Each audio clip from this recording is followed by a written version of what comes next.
I think what we're going to do is maybe open it up if other people want to tell a few stories, if people want to share. I do want to acknowledge that Terry Hogue was going to be here. Terry was when I came in, he was our academy leader before Jeff. And Terry, as you all know, was just an incredible human being, is an incredible human being. He's up in Canada right now and he couldn't make it, but he wanted to send his well wishes and say hi to everybody. He was going to take Ozzy's really tough job of introducing everything, but instead Ozzy stepped up to the plate, and I really appreciate it. Thank you. That's the other person we also want to acknowledge is Mike Hooley. Mike Hooley was set to come here and also help out, and unfortunately he had a dog pass away, and it was very tough on his wife, and so he's home right now, but he also wanted to send his well wishes and condolences. Just to share a little bit about my experience with Jeff, when I came in, like I said, Terry Hogue was our academy director, and Jeff was always somewhere off to the side.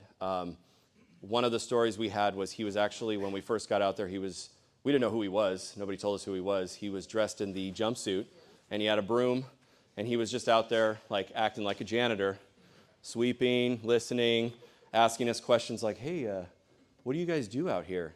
Or he would say, oh, hey, how are they treating you? And, we didn't know who he was, so we're, talking to him and stuff.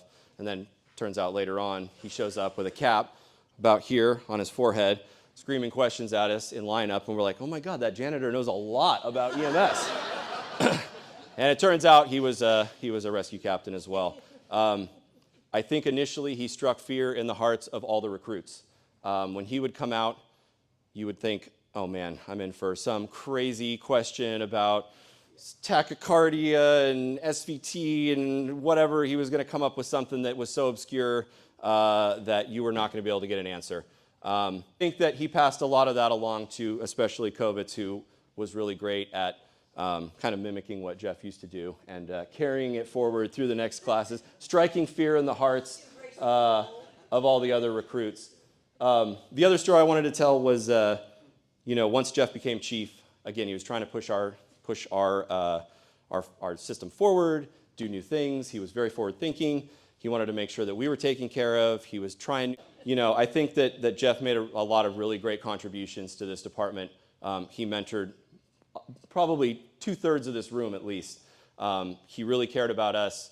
He cared about the department. He cared about the people of the city. And we just wanted to make sure that we celebrated him for that. Thank you very much. Jeff made me realize that this wasn't the kind of job where you leave people by the wayside. Jeff was a mentor to us. He was a person who, when he said, my door is open 24 hours a day, it was. And it really made me realize this isn't the type of job where we are coworkers. We really are family. And we really do need to look out for each other, need to call each other, need to make sure that everybody is okay, right? And that's one thing that, whether he was helping you on a call or helping you get that vacation day that you needed or just listening to you, he was someone who cared more about this EMS system than himself. It's very rare to find people like that. And even though the world has lost a great person, this department got to borrow that person for a long time. I hope that we capture that energy that Jeff had and continue to live by his legacy and take care of each other, move this EMS system forward. And I'm hoping he's looking down at the Union Hall of 798 and watching it filled with medics to celebrate his life.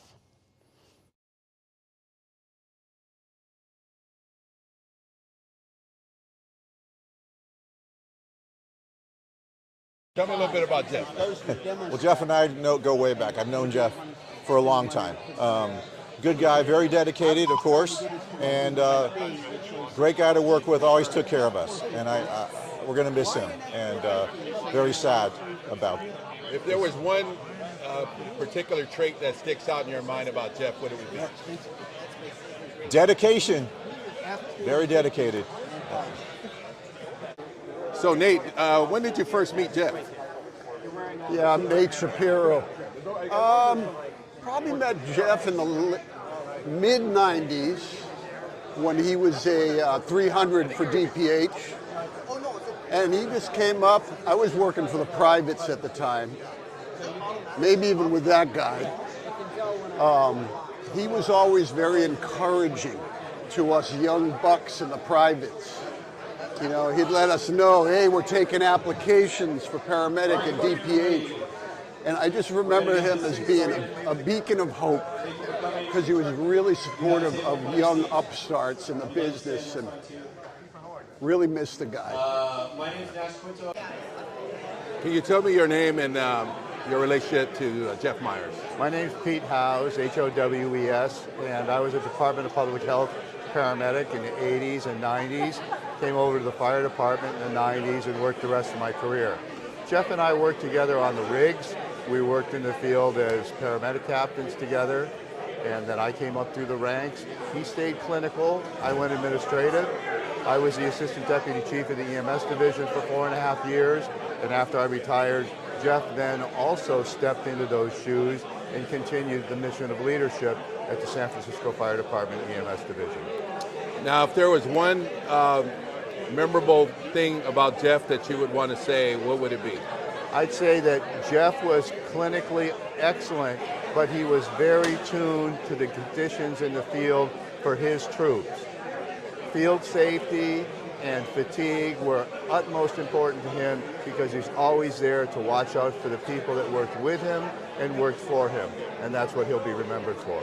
Now, I heard, Jeff, a lot of the recruits that came in under Jeff's training division, I hear a lot of the paramedics speak highly of him. And what would you say that his take on training was?